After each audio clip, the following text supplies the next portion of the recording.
Hello and welcome to the panel session here at WorldView 2025, a conference by International Search News. Today, we're going to be discussing some of the cultural differences with China and how marketers can navigate those and enter them. I'm joined by three fantastic marketers who engage and work with the Chinese market, and I'm just going to ask themselves to introduce themselves now. Yolanda, would you like to please kick off? Thank you so much, Dan. Hi, everybody. I'm Yolanda. I work for Damacus. We are a cross-border agency handling marketing and advertising for our clients. A signature solution from us is to explore China solutions, where we help our clients with getting onto different media platforms in China, running campaigns, do the culture-rise creative productions, collaborating with local influencers, and basically, bring the strategy together into China. Thank you, Yolanda. Nice to meet you. Daina? So hello everyone, I'm Daina Damacus. I have been working with Chinese brands and global brands who are trying to expand into China for about 10 years, mainly in the social media marketing and content marketing area of digital marketing. I have experience with B2B primarily and also with some regulated industries within China like finance and education. And I look forward to answering your questions today. Thank you very much, Daina. And last but not least, Christina. Hi, I'm Christina Xu, the founder of China Marketing Corp, a UK-based marketing agency specialized in digital marketing in China. So we help international clients to establish their presence in China. That's about me.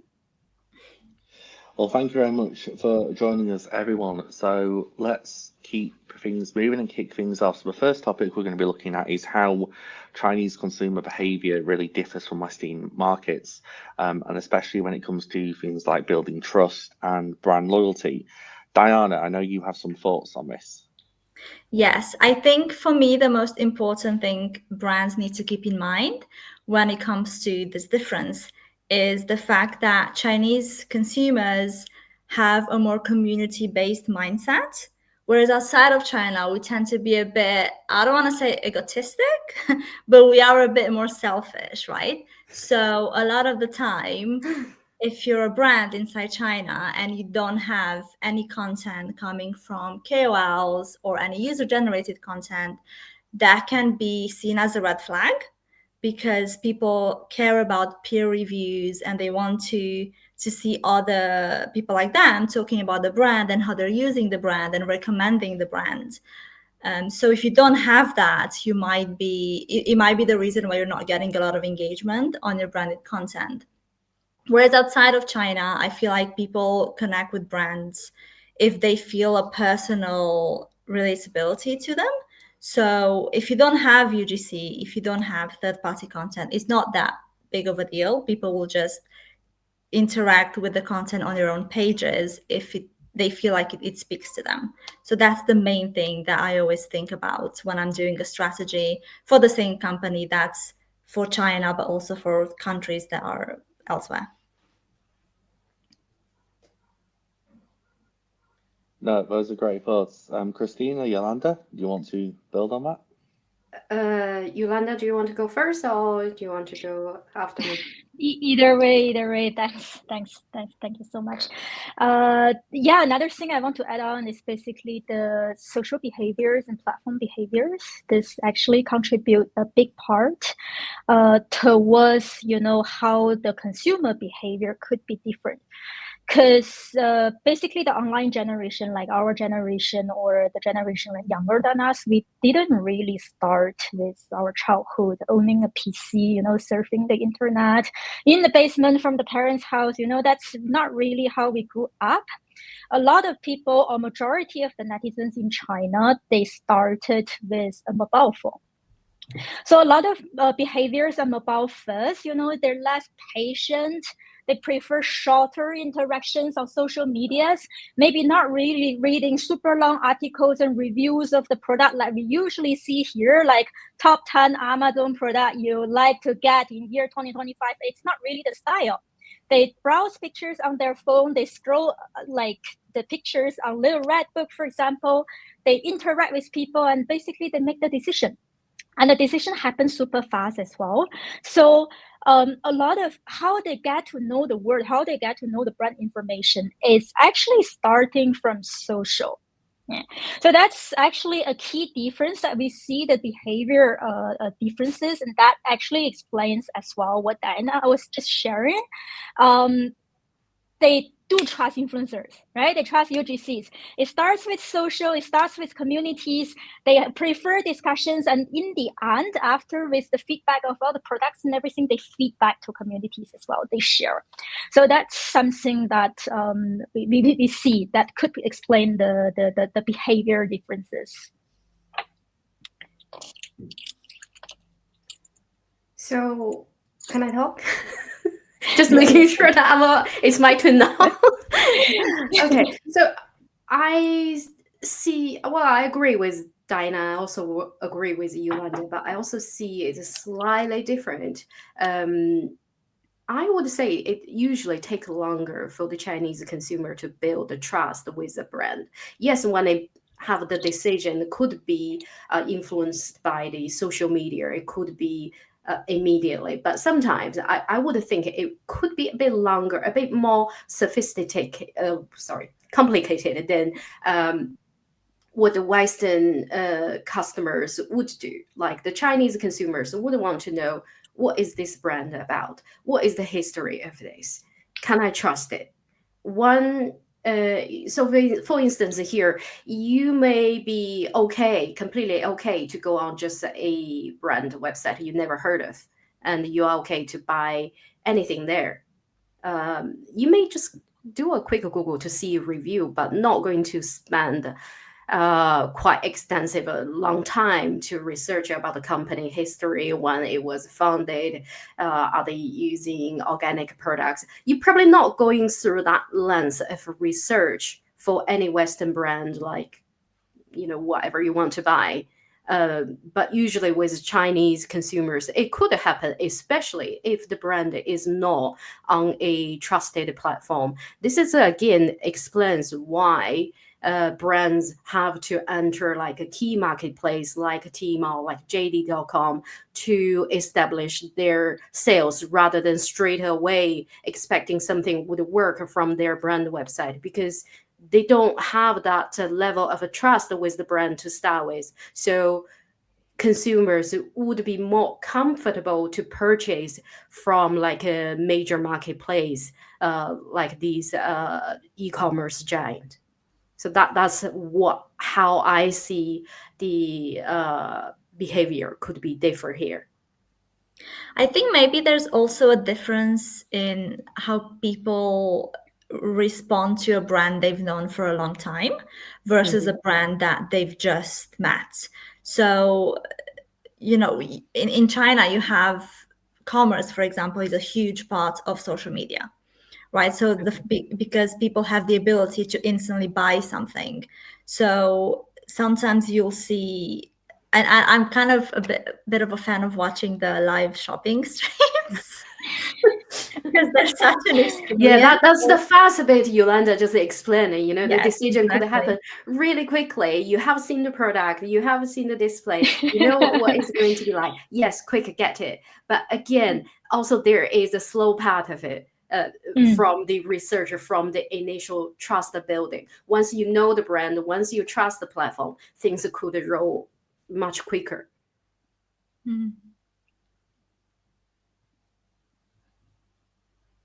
Sorry, I couldn't get myself off mute just then. It was I've just moved to a MacBook and my hotkeys are slightly different positioned. No, that makes sense. I made great insights into this. So, kind of then staying on like the theme of building trust and how culturally consumers behave differently. So, what do you feel are some of the key cultural values in China that a lot of international marketers, especially Western marketers who are entering the Chinese market, often overlook, misunderstand, or misinterpret even? Yolanda, do you want to kick this one off? Really, a lot of them. Seriously, like I feel it's like my day is filled up with the example. So in general, since since I joined advertising, it's been like 15 years. We are seeing the market shifting as well. We're seeing that the Western market actually paying more and more attention, and they know more and more about the Chinese values as well. Like they really, make efforts there, right? But still, because the general things we all know, like how we are probably been gathered together in the communities. We don't really like to stand out, for example, or the market in general, they prefer, UGC content, influencer content. It's all correct. Everything is good. But I would say it's the micro things that is usually causing the alerts now. Yeah, because things are shifting so fast. In China, with all these new social medias, everybody is getting online. And basically, a lot of topics are things that you would never have imagined within the circle that you live, right? Within your own, the social communities. So there's so many of those topics that really, it's amazing. And because people, they are right now having the chance to actually get connected with everybody, things are rolling super fast. I give you an example. It happened beginning of this year. That was a little bit of a negative wave from I will not say for which brand or client, but it has been actually happening in recent years for a lot of brands that they're using the term Lunar New Year instead of Chinese New Year. And that is actually causing, negative storms online. I mean that kind of like every single year we always have this battle. Is that Chinese New Year or is that Lunar New Year? Even with our own agency, we have to be very careful with the sentiment when we post anything out there. Exactly. We need to make sure the wording is correctly. Never mind about our clients. Yeah, that's every year. It's every year it's getting more and more. And from our perspective, because we're the marketing people, right? Yes. We're not really there to educate the audience that this should be Luna or should be Chinese. We are there actually having the hope that we bring our brands in a friendly way to the audiences that we want to reach. So there's a lot of this kind of things to be taken care of. Other examples would be the female movement in the recent years. It's getting more and more as well. So a lot of things that we usually find not offensive, for example, when we are advertising, female products, right? Yeah. We feel that showing it in this way should be fine. In recent years is no longer fine. Yeah. And also the aesthetic elements there, like they may think that supermodel looks great for the Chinese market, but actually no. No. Actually no. Right. Quite the opposite when it comes to the marketing effect. Then you receive quite a lot of negative reviews. You will go viral on the internet, but not for the right reason. No. I feel people are more proud of them being part of the Chinese community. The Western brands really need to be careful nowadays, because there had been a time that when you say, hey, I'm a German product, for example, right? Because the German product has the image of, being very precise, good quality, you can use for lifelong. And then you right away get the market. But in recent years, it's not the case anymore. You really need to be smart, actually, not to offend them with their local productions, but providing values, be friendly. Speaking of, Christina mentioned aesthetics, so I want to build on that with something that I've experienced, but more from a content aesthetic perspective. So I think there's maybe not a huge difference, but there is quite a difference between how brands present their online content outside of China and how brands present their online content inside of China. And I've had to talk to brands and explain to them that if they want to have a popular WeChat account, for example. They can't just throw some article out there coming from their website, just as they would do it on LinkedIn, let's say, right? Yeah. So often you have to explain to them that the way the actual page looks on WeChat matters so much. And I try to compare it to maybe having like a magazine spread or like an encyclopedia spread. So like your WeChat posts are not just black text on white background. They need to be engaging. You need to have we always make templates. So I've always worked with graphic designers to actually make templates that look good on WeChat, because if you're going to post articles, they need to be engaging, because otherwise people will leave. People, like Yolanda said, people don't want to sit there and just read for like an hour a really long text. So you have to have a lot of dynamic things on the page that grab attention. I think that's something that, because it takes a lot of work, because they're not used to it, brands from outside of China tend to overlook it and think, oh no, it'll be fine if we don't do that. Like, never say it'll be fine, because it's never fine.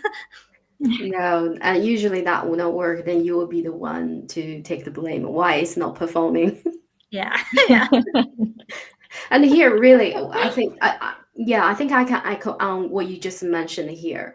Usually what happens if you just go onto any Chinese website, you would realize there are a lot of elements, moving parts, visuals on the Chinese website, a lot more busier than the Western website. Just, I guess maybe that's a culture to feel abundant. You have a lot to offer. It's endless with the information, insights, everything there.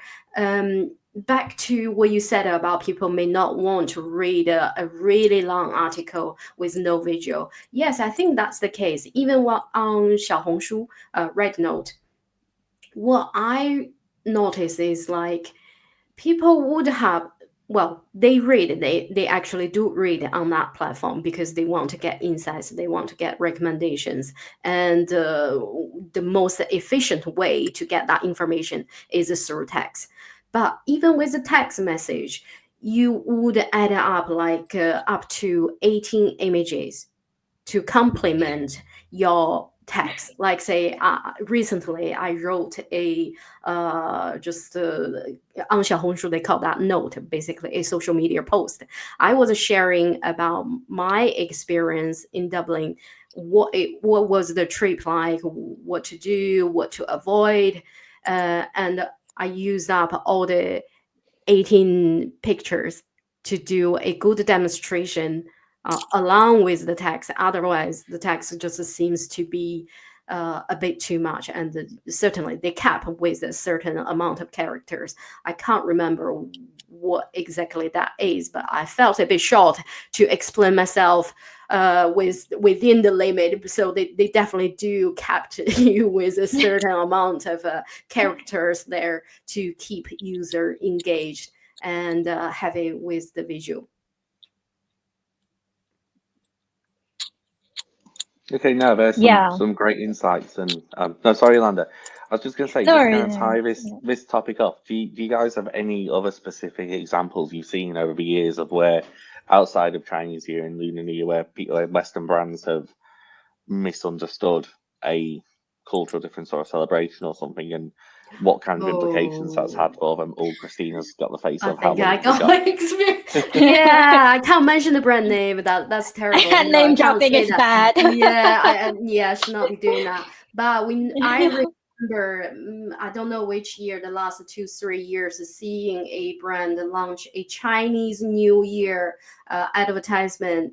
The image was too dark, too intense. Instead of giving a happy, usual Chinese New Year vibe with the red color, they were using a lot of maybe dark red, which is not really what we use. And yeah, it was just so wrong. Probably okay in the Western market, but for Chinese New Year, that went deadly wrong. Everyone was talking about it negatively.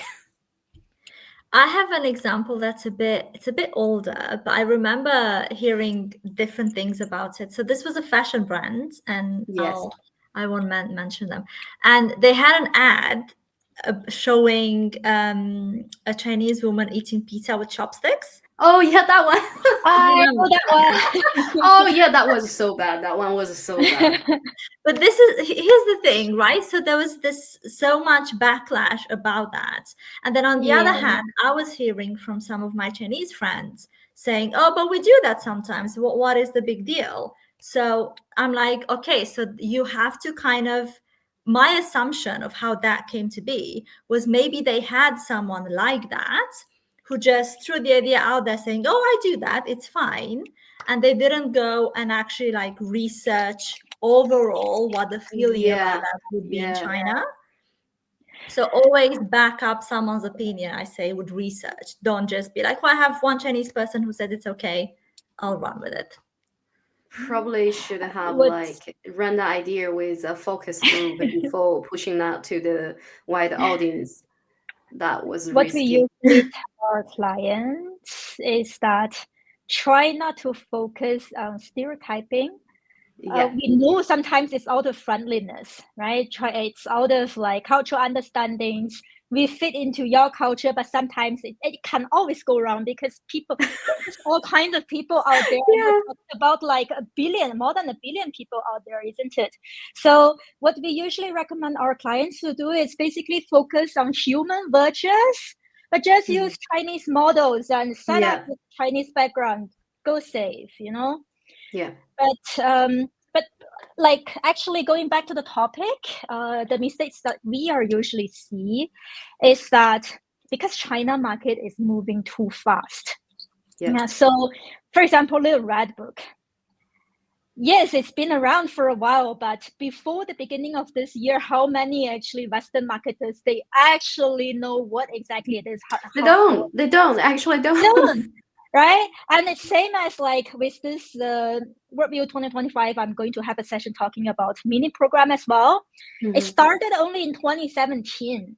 And it's right now already an ecosystem that you can't really miss. Like things are actually, exponentially growing with this kind of speed. And when we try to tell our clients is that, okay, how about we try Little Red Book? Usually they would say, no, we stick to the official website, or we stick to our WeChat account, and like those are actually more common. I think Little Red Book, or we call that Red Note or Xiaohongshu, I see that as the next phase of digital marketing in China. WeChat had its glory in the maybe last 10 years, last decade, and now users have shifted to Xiaohongshu for a lot more insights. Actually, I have a session talking about the details of how users use that differently on that platform. Just personal opinion, I really think that is the next place to be. Even speaking my own experience, I spend so many hours on that app every day.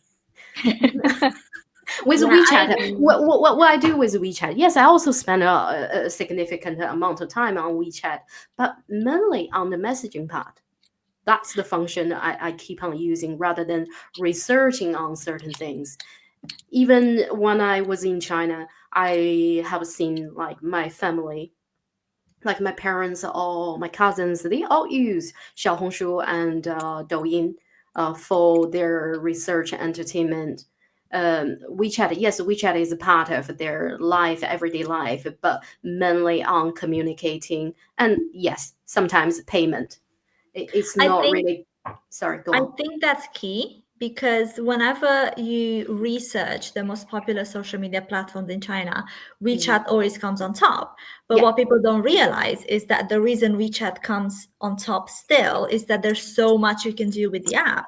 So users will use it to make appointments, do payments, chat with people, like you said. It's not necessarily that it's the number one app because people engage with content as much. Yes. Yeah. Totally.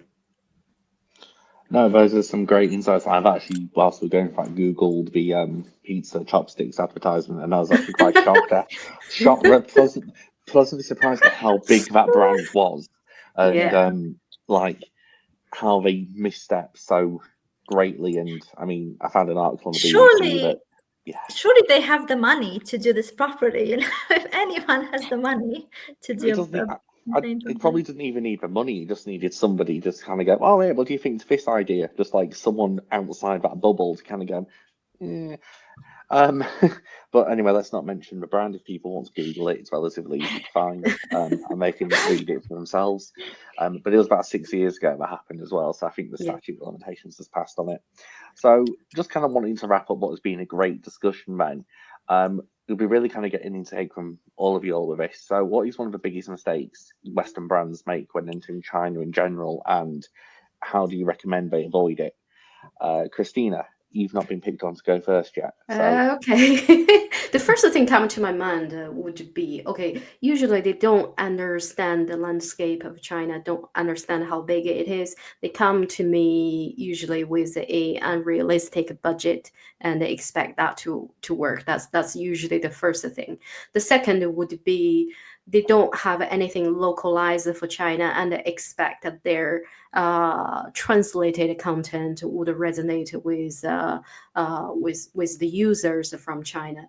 And for big international brands, they usually would be quite hesitant with I will not say new social media platform, but they tend to be quite traditional, controversial, like sticking to things like a search engine, WeChat probably are the two key things they would stick to, but really they are missing out a lot of opportunities here with the user behavior change online. A lot of people use social media to replace the search engine, even with the AI coming in. I guess a lot of people interact with the AI instead of with the search engine. So by just focusing on, like say, for instance, just the search engine, they are going to miss out on a lot of opportunity to encounter with their customers online, because people simply probably not searching for products through the traditional search engine channel anymore. With young people with using the phone, social media become the first stop for research, especially for B2C products, consumer product. If you are in B2B sector, probably that is still okay. Then another point I want to mention is about, yes, WeChat is, usually they go for WeChat, but what they don't understand, the way people interact on WeChat probably not going to be that influential as they thought it would be. It's more like a broadcasting and UX, like a community. People has to follow you to see your content. People do search on WeChat, but probably not as much as other big platform. So here really is like, I would say the brands should, just think out of the box rather than the traditional type of marketing methods they are familiar with. They really should learn about their consumers, their customers in China, what they are really using on a daily basis, and target them effectively. Yeah. To add to that, I think a lot of brands also come with unrealistic timelines. If you're just starting, first of all, depending on what your industry is, just opening the accounts can take longer, right? So here, you can open an account in 5 minutes. I mean, the shortest timeline I've seen it happen in China is 1 week. But I've also, one of my education clients, we spent about 5 months because they were a really old organization, and we had to get documents from like the 1800s sent over, and it was a whole nightmare. But just from that start, you need to do your research, you need to prepare. It's not just simply show up and like wing it, like how you can do it. That usually would not work. Exactly. So then you have brands not doing their research, like Christina said, not understanding the audience, just is expecting whatever works outside of China to also work inside of China. And something that really gets on my nerve is people expecting WeChat in particular to be just a bridge to their website, like sometimes social media is outside of China. That's not what it is. WeChat is, to me, almost like it could be a version of your website on social media. It's not for you to drive people away to read more or do whatever on your website. It's for people to engage with it right there. And the same thing can be said even for RedNote, for example. It's not so much about driving people away to something else. It's about engaging people in the app, keeping people there, having them do actions there. And especially if you're B2C, with how huge social media commerce is in China, you want to keep people there. You want to have people buy directly from the app. So yeah, just unrealistic timelines, people not doing their research. Those would be my big red flags. Yeah. And talking about research, I have something to add. Just most of the mistakes, it's already covered. One thing we usually see is that our clients are underestimating how much flexibility that they need to show towards the whole China thing as well. So flexibility in two ways. One way is that during the research, during the onboarding, during the super long process, we call it compliance track, we call it bureaucracy, whatever it is. Sometimes it's not black and white, like what brands needs to do is that find your trusted partner and trust them. So whatever they are trying to do is to extract information from all the ambiguities from this whole country out there, right? So we do need a little bit of flexibility there. Sometimes if you're talking about B2B clients, B2C is much easier, of course. But if we talk about B2B clients, say if you're selling, I don't know, pharmaceutical products and all those things, yes, it takes time and they need to figure out what to do, what not to do. Sometimes the media partners, they don't face such cases either. So that's number one, flexibility. Number two is actually towards your audiences, whether it's B2B, whether it's B2C. Things are changing all the times. Like what we said for WeChat and Little Red Book, how Little Red Book is picking up. Such things are happening all the times. It's not like, okay, now since it's June time, budget is planned for next year, then we just keep it next year. For out of whatever reasons, we don't make changes anymore. We just execute the plans. No, it doesn't work. Things are coming up all the times in China, and it comes up much faster, I feel, than in the Western world. Yeah, you have to constantly keep an eye out, but also have a filter, because I think it's so easy for people to jump on a trend just because it's a trend. But then if that doesn't correlate with your brand image, people will just go, huh? What? What's happening here? Oh, well, all those are really great insights, and I'd like to thank all three of you for your wonderful time this recording.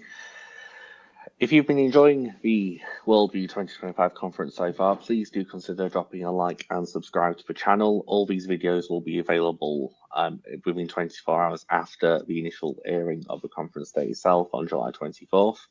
And without further ado, I'd like to invite everyone just to say goodbye and thank you very much for watching. Thank you. Goodbye. Thank you. Thank you. Bye.